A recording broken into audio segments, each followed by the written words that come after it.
I'm going to go through these slides really quickly, but the reason that I give to research is because I'm a patient with this disease, and I realize that giving my samples to research is what's actually going to give us the answers to help my disease and to help each of your diseases.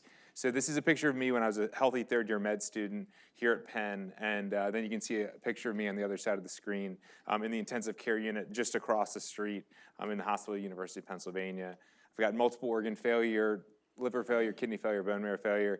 I actually happen to be in the exact same ICU room in this picture that Gary was in when I met him about 6 months ago at the Penn ICU. What'd you say? Lucky room. It's an unlucky room. That's right, that's right. So it's been a long road. This was back in August of 2010. I spent 4.5 months over a 6-month period hospitalized.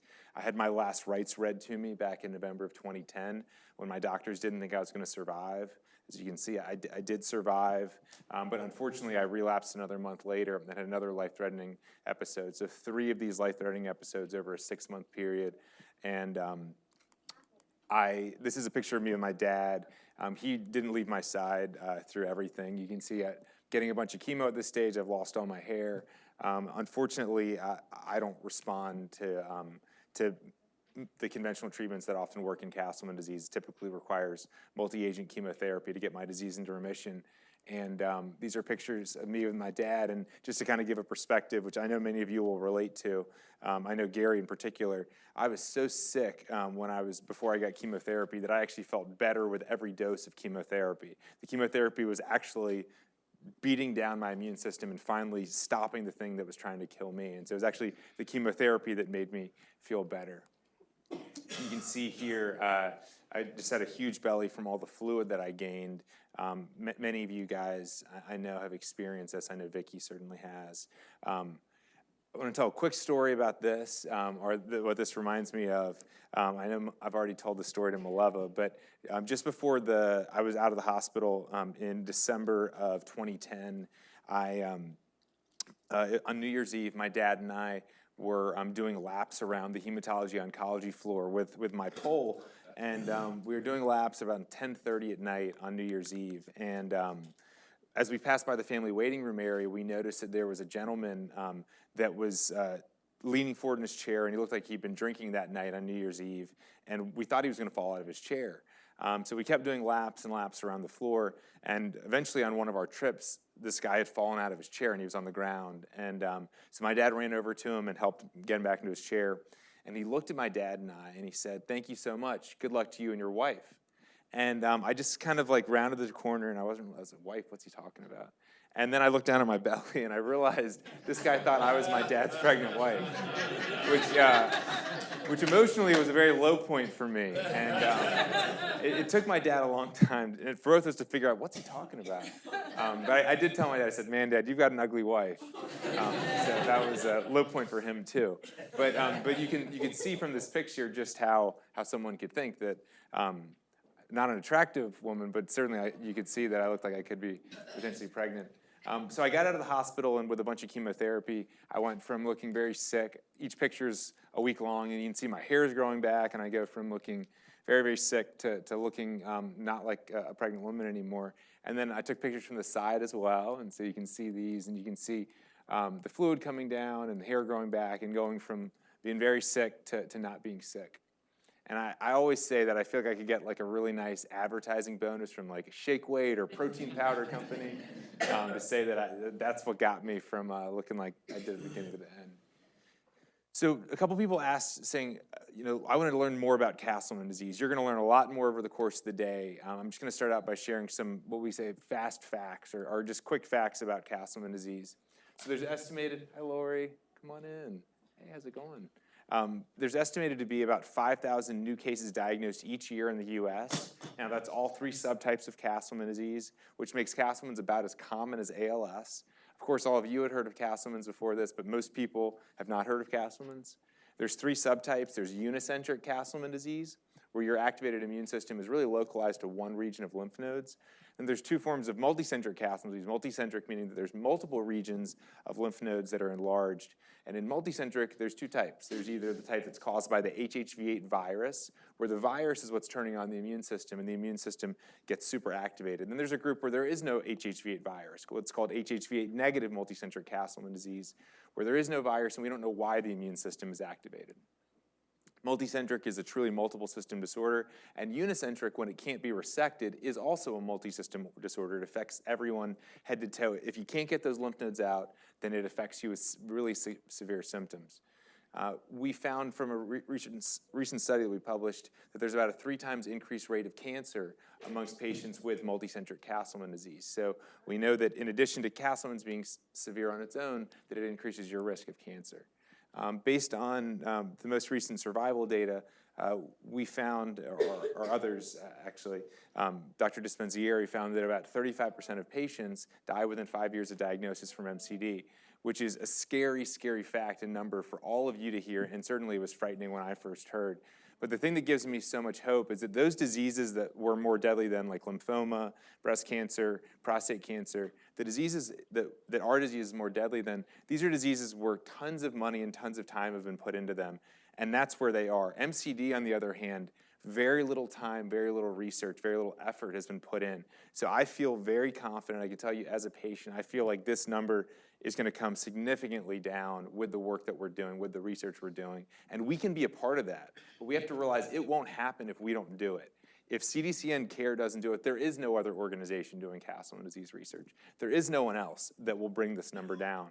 But everyone in this room, we have a chance, we have an opportunity to make that really, really tall bar be a lot lower. And the reason it's so deadly and it's so challenging is because so little is known from a research perspective.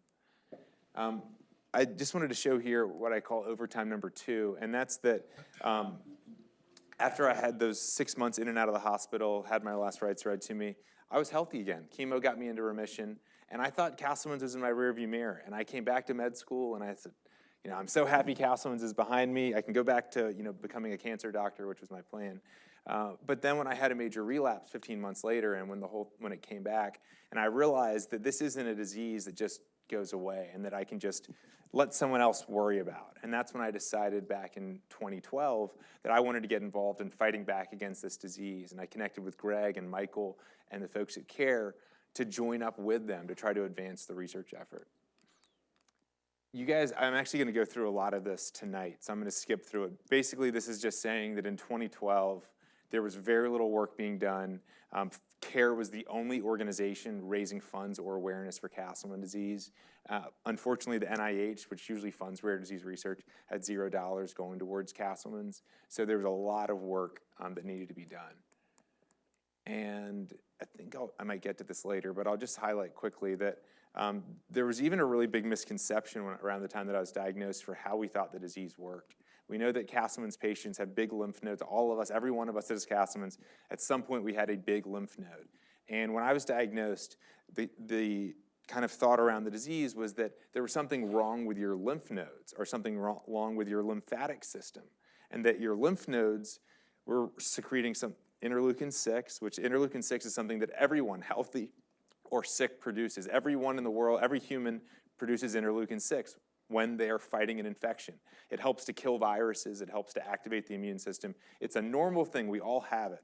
The problem in Castleman disease is that we produce a lot of IL-6 and a lot of other things like interleukin-6. But the problem isn't that we have tumors that are producing interleukin-6, which is, we thought that there was something wrong with the lymph node producing this interleukin-6, which is turning on the immune system, and the immune system was causing all these problems. But what we found is that actually, it's not the lymph node that has something wrong with it that's turning on the immune system. It's actually the immune system that's the problem. So at the heart of Castleman disease is a dysfunctional immune system. But of course, this comes up with a number of questions. Well, what's causing the immune system to be dysfunctional? And which immune cell type? There are a lot of different types of immune cells. Which immune cell is the one causing all the problems? These are really simple and important questions that need to be answered. But now that we have the right way of thinking about it, we will answer them. And of course, at the end of the day, the only reason we care about any of these is because we care about this. And we can't get to this unless we know the answers to what's causing it. So I'm just listing here briefly. These are all of the studies that we've launched over the last 2 years, and you'll see a status for whether they're complete, funded, need samples. We are doing 5 studies looking at what's causing Castleman disease, another 4 studies trying to figure out which immune cell type it is that's really responsible for the disease, another 3 looking into diagnostic markers, things that could help to speed up time to diagnosis, and then 2 studies are really focused on research infrastructure. And so, as you can see here, the green ones are either funded and in process. We've got plenty samples for them. The red ones mean that they're not funded and we don't have enough samples. And the yellow ones means that we've got the money for them, but we need samples. And you can see there's a lot of yellow and a lot of red. And we aren't going to figure out this disease until we get those samples for these important studies. So I bring this up because, as I shared with you before, we have an opportunity, each one of us, I'm going to give a sample in just about 15 minutes myself. We have an opportunity today to give our blood samples, and when we give our blood samples, those of us who choose to do it, we're going to look at our immune cells in our blood, and we're going to see how do our immune cells compare to healthy people's immune cells. Do we have different types of immune cells? Do they act differently when they get stimulated? But we're going to do a number of experiments today. And so this is how we're going to figure out the disease, is through these experiments. We're also going to freeze samples for future research as well, because we can't do all of the research today that we could maybe think of 6 months from now or a year from now. So we're going to freeze those immune cells down. As you can see, there's 3 listed on this screen where we need more funding to actually do. And what you'll find is tonight, during our gala, which I really hope everyone comes to, tonight's gala is about fundraising. So we're going to talk tonight about how we need folks to help us to raise the funds to make those 3 studies happen. But today, with you guys, this is about filling in the yellow blanks, the places that need samples. So today we're giving samples. Tonight we're going to try to raise a bunch of funds. A question, sir. Sure. In there somewhere, is there genetic? Yes. Okay. Yeah, so, and Jason is going to go through what each of these studies is. These 3 here actually are all looking into the genetics of Castleman disease. And we'll go through each one. In fact, one of the studies we're raising money for tonight is to look at the entire genome of an individual on 100 patients. So we're planning to look at 22,000 genes, all of your genes on one patient times 100. And it's those kinds of studies where we're actually going to really figure out this disease. So why give samples to research? One, there's a lot that's unknown about the disease. I don't need to tell you guys that. I'm sure you've had doctors ask you questions about the disease and say, what is that? What's going on here? There's a lot unknown. And it's not because those doctors are bad. In fact, it really has nothing to do with that. It has to do with the medical field doesn't know the answers to the questions. You can go to the world's expert. The world's expert doesn't have answers to those questions because the world doesn't know. So the work we're doing today is actually trying to inform the world about this disease. And then we can start teaching doctors. The next is that the answers are actually within each of us. So though we don't know what immune cells causing the problem, we don't know what's wrong with those immune cells, well, it's wrong in each one of us. So all we have to do is find it. The clues and the answers are actually inside every single one of us. We just need to actually do the right studies, get the right samples, and we'll answer these questions. The answers are inside each of us. The third is that the research we're doing is being done by the best investigators in the world, and it's the top priority projects.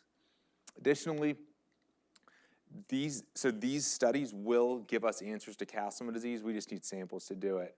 And the last piece is it's really easy. Today, literally, you have to go down an elevator and someone's going to take your blood, and then we're going to do that research. And the last thing I mentioned here is that we have a chance to rewrite history. There is a course for how Castleman disease is affecting people and what it's done to each of you. We can change that course. We can change who it affects next, who's diagnosed, how it's treated, who lives, who doesn't live, by understanding this disease. And we can't do that unless you guys contribute samples, unless we contribute samples, myself included. So I'm going to quickly go through this next part of the agenda, and then we're gonna get on to this next hour-and-a-half window. So Sheila, are you okay with me just running through these? So for the biobank, and you saw a list of a bunch of studies we're doing. At the very bottom of the list of studies, were two really important studies. One is called a biobank, and a biobank is basically where we collect samples and we freeze them and we keep them in a freezer until a really smart researcher somewhere in the world says, I've got a great idea and I need samples, and then we give them the samples. We call it a biobank, but it's really, we want it to be more like a biomarket, where we contribute samples and researchers use those samples. We don't want them to sit in a freezer. It does no good to have samples in a freezer. We need those samples being used. So we've established a biobank with a company called Precision for Medicine, and our goal here is to have samples available. So when a brilliant researcher has a brilliant idea, we get them the samples tomorrow.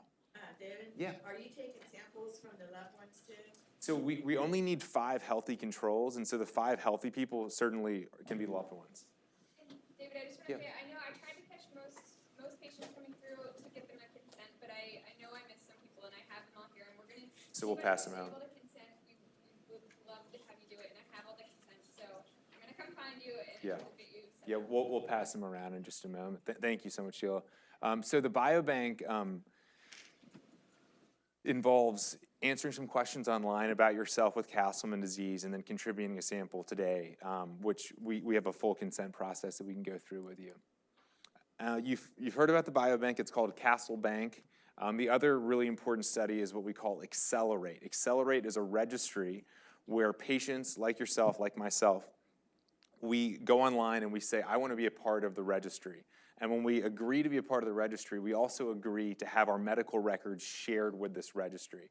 So basically, and this is going to be a game changer for Castleman disease, but basically, everything that has happened to you in the course of your Castleman disease, we're going to pull that into one central database, and everything that has happened to every single person in this room with their Castleman disease is all going to be in the same exact database. We're going to start picking up trends. Oh my gosh, this happens before you relapse. Or this is something that maybe would have helped to diagnose you. And the goal here is that we're going to get hundreds and maybe even thousands of Castleman's patients from around the world to send us their medical records. We just went live a couple weeks ago, and a number of you guys are some of our earliest registrants, but anyone who hasn't registered, we want you to register. It's an incredibly simple process. We have some computers here where you just go online, you read through the consent. If you want to do it, you agree. And once you agree, you tell us where your doctors are and what hospitals you've ever been at. And then we get the medical records to Penn. We do all the data entry. All that's needed from you is to agree to do it, and then every 3 months to go online and fill out a quick survey to say how you're feeling, so we can track to see how you continue to do moving forward. But we make it as simple as possible, and we've got a team here at Penn dedicated to it. We've made a lot of progress with Accelerate. And so if you go to cdcn.org/accelerate, which will have computers to take you through it, this is how you join in. You get an email, then you create your password, you fill in the forms, and pretty soon you're in the system. It's about 20 to 30 minutes up front, and then you're done until 3 months from now when you take about a 5-minute survey. And every 3 months you'll take a 5-minute survey, and that's all you have to worry about. We do all the hard work with your medical records.